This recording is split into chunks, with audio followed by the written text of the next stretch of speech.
नमस्कार, स्वागत है आपका वन इंडिया हिंदी में। मैं हूं तलहा। हैदराबाद निकाय की 150 सीटों में से सिर्फ 51 सीटों पर ओवैसी ने अपनी सियासी बैटिंग की, लेकिन उनकी टीम का स्ट्राइक रेट सबसे हाई है। लोकल चुनाव के नतीजों से बीजेपी की लीड पर अब यही कहा जा रहा है कि घाटा टीआरएस को हुआ है और ओवैसी का कुछ नहीं गया है। ओवैसी के सियासी कद और सियासी वजूद को समझने के लिए हैदराबाद का निकाय चुनाव काफ़ी है।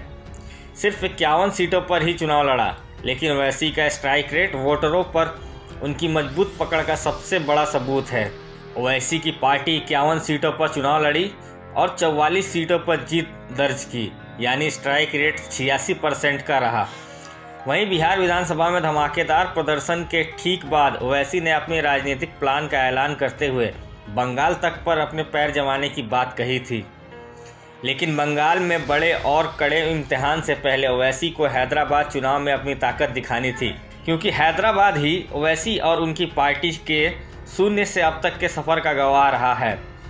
ओवैसी ने बीजेपी के हमलों से अपने गढ़ को बचाने के लिए पूरी ताकत झोंक दी थी। बीजेपी के वार पर पलटवार किया।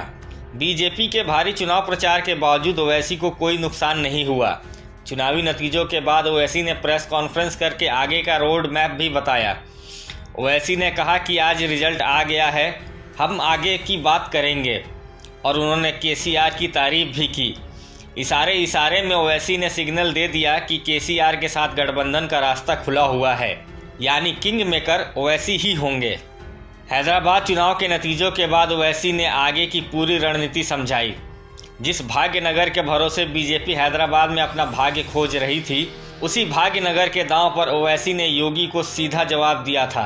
एक तरफ लोकल चुनाव में बीजेपी का वोकल प्रचार था, तो दूसरी तरफ ओवैसी के सामने प्रतिष्ठा बचाने का सवाल था।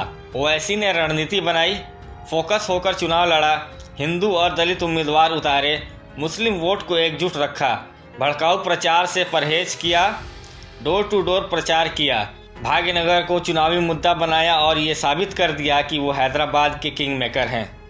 इस खबर में फ़िलहाल इतना ही। देश और दुनिया की ताज़ा अपडेट्स के लिए बने रहिए वन इंडिया हिंदी के साथ।